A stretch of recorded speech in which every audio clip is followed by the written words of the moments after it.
Olá, seja bem-vindo ao Resumo para mim, o canal onde você aprende as principais ideias dos melhores livros de forma rápida e prática. E hoje a gente vai entrar num tema que, sério, é de explodir a cabeça. Nós vamos mergulhar na nossa exploração de hoje usando o livro Pensando como os Ricos, Antônio Júnior. A excelente escolha, é um material fantástico. Demais, né? E a nossa grande missão aqui é entender uma premissa meio brutal, a ideia de que a riqueza é criada duas vezes. Primeiro na mente, como um projeto, para só depois ganhar forma no mundo real. Nós vamos tentar decodificar esse software mental. O que é fascinante aqui é que, quando a gente analisa a fundo as mentes bem-sucedidas, a gente percebe que a diferença de resultados não é sorte, não é um bilhete premiado pelo universo, sabe? É literalmente um modo de operar o cérebro que dita quem constrói patrimônio e quem passa a vida inteira patinando. E sobre essa coisa de bilhete premiado, eu preciso contar isso. Imagina a cena. Sai aquela notícia clássica no portal G1 de que 8 apostadores da Mega da Virada levaram cada um mais de 9 milhões de reais. 9 milhões. É muito dinheiro. Muito. E a primeira reação de quem lê é pensar que a vida dessas pessoas está feita, né? Tipo, até a quinta geração. Mas aí as estatísticas revelam um cenário super sombrio. 1/3 desses ganhadores de loteria vai à falência total em pouquíssimos anos. Impressionante como isso se repete, né? Sim, eles perdem tudo e, na verdade, muitas vezes terminam com dívidas monstruosas. E aí eu me pergunto, por que a mente entra num processo de autodestruição que ignora a matemática básica? Tipo, é só não gastar mais do que rende. Mas aí é que tá a armadilha do pensamento lógico, sabe? O autor traz aquele conceito do T. Harv Eker sobre o termômetro financeiro interno. A biologia chama isso de homeostase. Como assim homeostase? É que o cérebro da gente é uma máquina feita para buscar o normal, o que é familiar. Então, se o normal de uma pessoa por 30 anos foi a escassez, aquela preocupação constante com o boleto, uma fortuna repentina não soa como alívio. Soa como o que, então? Um problema. Soa como uma anomalia extrema. O subconsciente enxerga aquilo como uma ameaça ao sistema que já estava estabelecido e seguro. Nossa, então o cérebro literalmente entra em pânico porque não reconhece o cenário. É como se a gente tentasse despejar uma caixa d'água gigante daquelas de 1.000 litros dentro de um copinho de café de uma vez só. Exatamente. Uma ótima imagem. Pois é, não importa se a água é limpa ou a pressão que ela desce. O copinho não tem estrutura. A água vai simplesmente transbordar, destruir tudo em volta e se perder. O problema, no fim das contas, nunca foi a água, né? Foi o recipiente. Isso levanta uma questão importante porque a riqueza sem estrutura mental evapora. A pessoa começa a se sabotar de um jeito totalmente inconsciente. Quando aquele nível de água ameaça quebrar o copinho de café, o indivíduo passa a tomar decisões completamente irracionais. Tipo comprar coisas que não fazem sentido nenhum. Exato. Faz investimentos absurdos, compra mansões com uma manutenção insustentável, empresta dinheiro para quem não vai pagar de jeito nenhum. E olha, isso não é falta de inteligência. É um mecanismo de defesa psicológico. Para o dinheiro voltar a caber no copinho. Sim. Para o nível financeiro voltar para aquele lugar apertado que o cérebro reconhece como seguro. O jogo financeiro é sempre ganho de dentro para fora. Ok, vamos desvendar isso então. Porque se o problema é o tamanho do recipiente, como é que a gente faz o upgrade desse copinho de café para uma represa gigantesca? O livro fala muito sobre trocar a lente através da qual a gente enxerga o mundo, saindo da escassez para a abundância. E essa transição é complexa. Porque a escassez não é só não ter dinheiro na carteira, sabe? É um paradigma. A lente da escassez faz a pessoa enxergar a riqueza do mundo como se fosse um bolo de tamanho fixo. Entendi. Tipo, se alguém pegou uma fatia grande, automaticamente sobrou menos bolo para mim e para o resto do pessoal. Perfeito. E imagina viver assim. Isso gera um estado constante de alerta.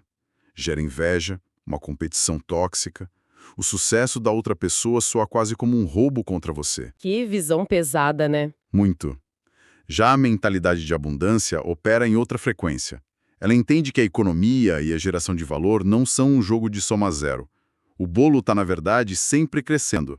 A receita pode ser reinventada a qualquer momento. E a forma mais clara de ver isso no dia a dia, o livro traz um exemplo sobre metas que eu achei sensacional. Imagina duas pessoas na mesma situação inicial. A primeira tem essa mentalidade contida e foca em juntar, sei lá, R$ 5.000 em 6 meses. Certo. A segunda pessoa, operando na abundância, decide mirar em R$ 50.000 no mesmo período de 6 meses. E a mágica aí não é só um número, sabe? Essa disparidade numérica esconde um truque psicológico fortíssimo. A meta maior exerce uma pressão evolutiva no comportamento da pessoa. Mas a pessoa mirando em 50 mil não vai se frustrar. Se ela ganhar pouco, uma meta dessas não paralisa.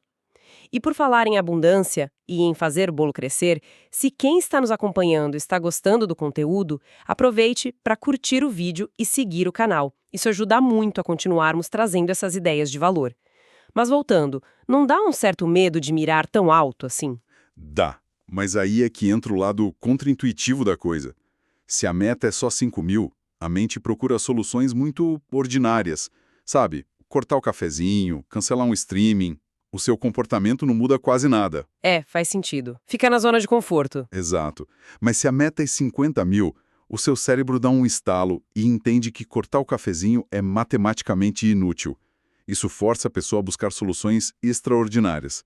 Ela vai ter que aprender uma habilidade de alto valor, pensar num negócio, conversar com pessoas que nunca conversou. Nossa, a meta gigante simplesmente incendeia a zona de conforto. E o mais legal é que, mesmo que a realidade bata na porta e ela não alcance os 50 mil, digamos, que ela consiga só R$ 30.000. Ela ainda sai muito à frente, É né? absurdamente à frente da primeira pessoa que mirou baixo. Porque, no fundo, a estrutura interna dela mudou de verdade. Com certeza. E esse crescimento, impulsionado por essas metas mais ousadas, gera o efeito bola de neve. A ação consistente parece não dar muito retorno no começo, mas cria uma inércia. As habilidades se conectam e os resultados ficam exponenciais. Mas aqui me surge uma dúvida. Porque a lente da abundância faz a gente ver oportunidade em tudo, né? A mente começa a fervilhar de ideias. Todo mundo conhece alguém que no churrasco de domingo tem uma ideia de $1 bilhão. Todo mundo tem um amigo assim. Pois é. Mas sem foco, isso é só devaneio. Como é que as mentes prósperas executam isso na vida real? A verdade nua e crua é que ter uma ideia brilhante tem valor prático quase nulo. A execução com foco a longo prazo é o que realmente converte essa imaginação toda em patrimônio. E as histórias do livro ilustram isso também. Tem o caso do Ingvar Kamprad. Aos 17 anos, lá na Suécia, ele não tentou inventar algo impossível. Ele começou vendendo canetas e carteiras. Um começo super humilde. Muito. Mas ele tinha um foco tão brutal que foi reinvestindo, ajustando a rota, e aquele negocinho de canetas virou a IKEA, aquele império gigante de móveis avaliado em bilhões. E tem também o Schuyler Wheeler, em 1882. A história do ventilador, né? Isso. Estava um calor absurdo, a reação normal seria sentar e reclamar do clima, mas ele pegou a frustração e inventou o ventilador elétrico. Ok, vamos desinventar isso. Como é que essas pessoas fazem essa tal de gestão inteligente de recursos para não perder o foco no meio do caminho? Eles dominam a tríade fundamental da execução, que é o tempo, o dinheiro e a energia. O uso do tempo para essas mentes é cirúrgico, porque é o único recurso que não dá para recuperar. O dinheiro, eles não enxergam como permissão para gastar mais, mas como um funcionário que tem que trabalhar para eles. E a energia? Porque, a nossa bateria mental e física é finita, acaba no fim do dia, né? Sim, e a gestão da energia é a mais negligenciada pela maioria das pessoas. As mentes bem-sucedidas constroem fronteiras muito rígidas ao redor da atenção delas. Não ficar perdendo tempo com besteira. Exato. Eles não gastam bateria mental com debates na internet, com fofoca ou reclamando do que não podem controlar. Eles direcionam 100% da energia para a meta. Qualquer distração é tratada como uma ameaça ao patrimônio deles. Faz todo sentido, é uma blindagem total. Mas, inovar, abrir mão do conforto, tudo isso esbarra no medo. O medo de falir, de virar piada. O medo é inevitável. Quem fala que não tem medo de nada ou está mentindo ou não está assumindo riscos de verdade. A diferença é só o significado que a gente dá para o medo. O material cita o Steve Jobs, que usou o medo de falhar na criação do computador pessoal não como um freio, mas como combustível para deixar o design perfeito. E o Thomas Newcomen, em 1712. Ele inventou o motor a vapor, mas as pessoas esquecem dos protótipos que explodiram antes. Exatamente. A mentalidade paralisada enxerga o fracasso como um atestado de incompetência. Para o Newcomen, o fracasso era só coleta de dados, o ambiente dizendo, olha, a física não permite isso, ajusta aqui. É impessoal. Sabe, eu fico pensando, isso é igualzinho a um filtro de spam no e-mail.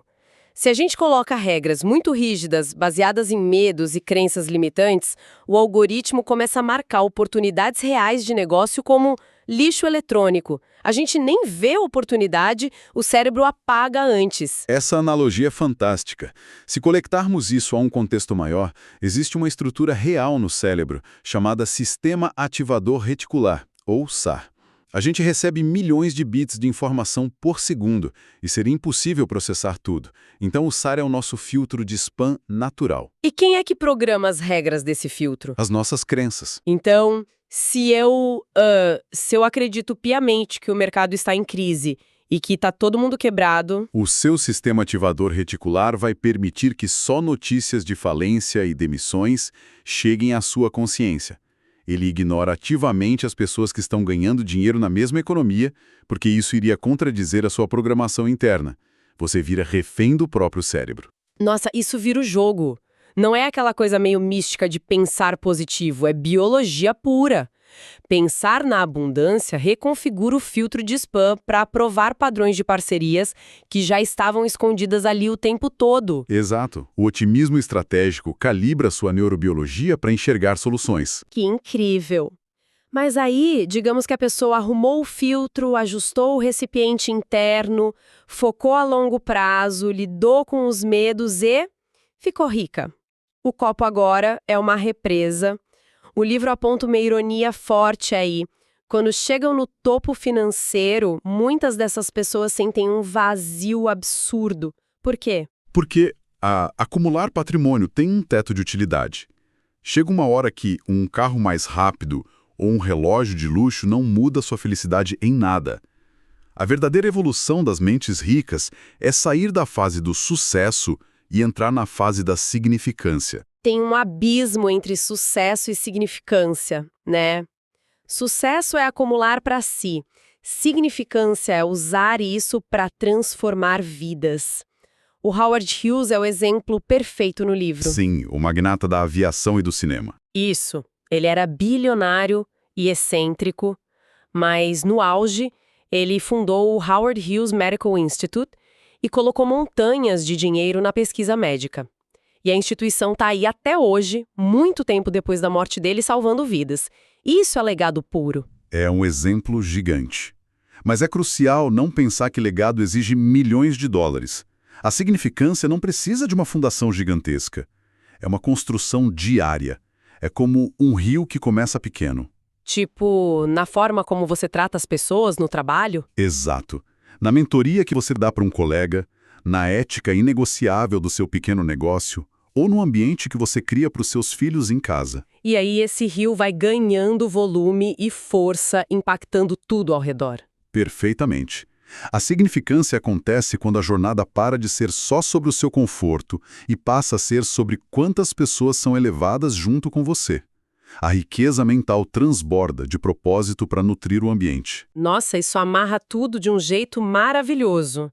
Para resumir a nossa exploração inteira, a realidade externa é só o reflexo do nosso projeto interno. Começa ajustando o termômetro financeiro, mudando a lente para a abundância, criando foco e não deixando as crenças marcarem as oportunidades como spam. E terminando com a maestria de criar um legado verdadeiro. Olha, para quem acompanhou essa imersão até agora, eu deixo uma reflexão.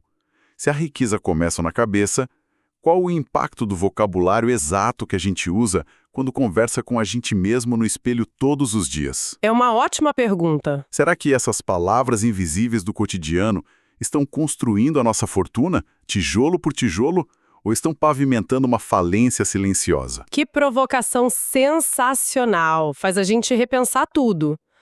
Bom, se essa imersão de hoje virou uma chave na sua cabeça, não esquece de seguir o canal e ativar as notificações para não perder nossos próximos conteúdos. Isso aí, pessoal. E para quem quer realmente mergulhar de cabeça nessa mudança de mentalidade e colocar tudo isso em prática, recomendamos fortemente comprar o livro Pensando como os Ricos, Antônio Júnior. O investimento em conhecimento é o primeiro passo para o seu legado.